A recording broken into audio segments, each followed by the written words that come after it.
Hoje eu vou estar falando sobre coagulação sanguínea. Bom, esse fenômeno é um processo natural que ocorre todas as vezes que nós temos algum tipo de sangramento. Então vamos partir do seguinte, vamos olhar a parte fisiológica, como acontece o processo de coagulação sanguínea. Vamos partir de um estímulo, o estímulo é o corte. Então vamos supor que você tenha tido um corte na ponta do dedo, uma pequena lesão. Vai haver ali o sangramento, que houve rompimento de vasos, então o sangue vai extravasar.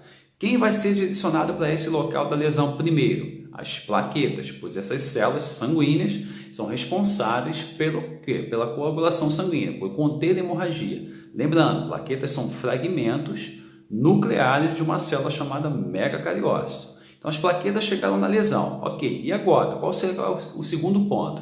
As plaquetas vão liberar uma substância que existe dentro delas, tá? Essa substância chamada tromboplastina, isso mesmo, tromboplastina. A tromboplastina vai fazer o quê? Ela vai baixar uma enzima que está no nosso plasma, chamada protrombina. Ela vai fazer o que com essa protrombina? Ela vai converter a protrombina em trombina, entendeu?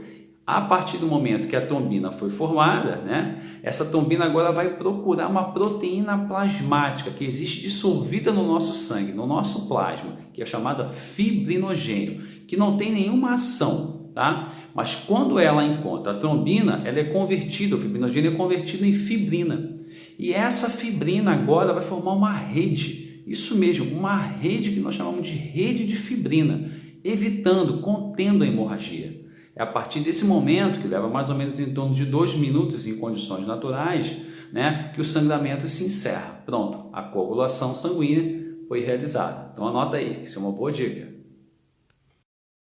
Fala pessoal, tudo bem? Seja bem-vindo a mais uma dica de biologia e hoje eu vou estar falando sobre o tecido sanguíneo. Bom, o nosso sangue é o único tecido líquido do corpo e ele é classificado como tecido conjuntivo. Didaticamente, nós dividimos o sangue da seguinte maneira. Você tem a parte líquida, que corresponde ao plasma, que estatisticamente corresponde a 55% de todo o sangue, e 45% restante do sangue corresponde à parte sólida, onde você terá os elementos figurados, as plaquetas, os leucócitos e as hemácias.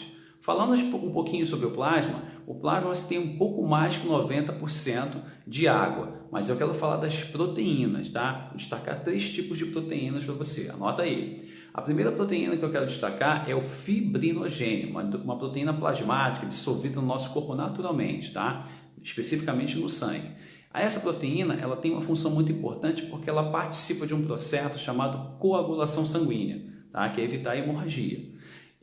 Outra proteína importante, no caso, é a albumina. A albumina tem várias funções. Primeiro, que ela é a mais abundante no sangue. Mas a função que eu quero destacar da albumina é que ela controla a quantidade de água. Então, ela está ligada ao controle osmótico, tá? Então, anota isso aí. O terceiro grupo de proteínas são os leucócitos, tá? Ou melhor dizendo, são os anticorpos, ou seja, as proteínas produzidas pelos leucócitos, melhor assim. Tá? Então, por exemplo, os linfócitos produzem anticorpos. Esses anticorpos também podem ser chamados de imunoglobulinas, tá? Então anota que isso é bem importante. Agora eu quero falar um pouquinho sobre a parte sólida, os elementos figurados. Quero começar pelas plaquetas, para que você saiba que as plaquetas são o quê?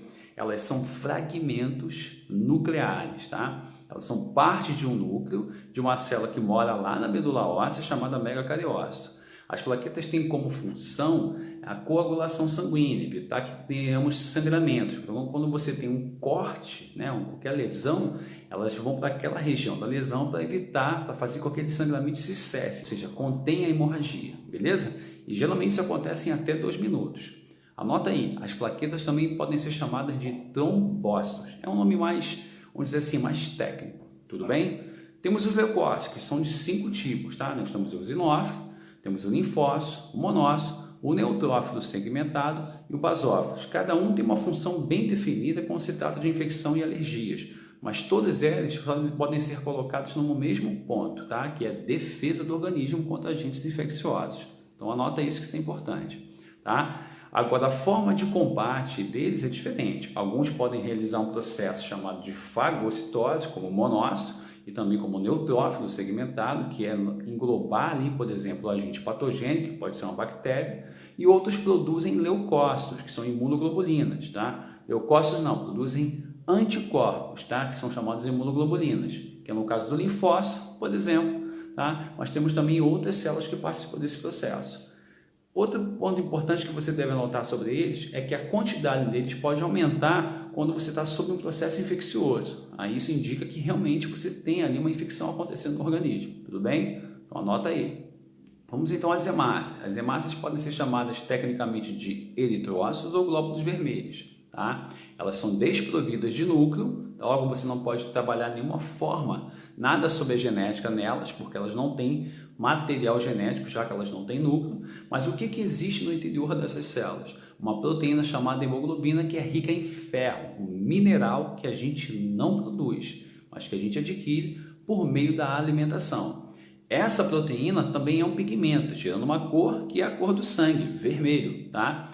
Essa proteína é muito importante porque ela ajuda a transportar o oxigênio para os tecidos da gente. Então, quando você tem uma diminuição dessa proteína chamada hemoglobina dentro da hemácia, as nossas hemácias ficam anêmicas e nós temos uma anemia chamada anemia ferropriva. E logo vai interferir também no transporte do oxigênio. Beleza? Então, até a próxima dica.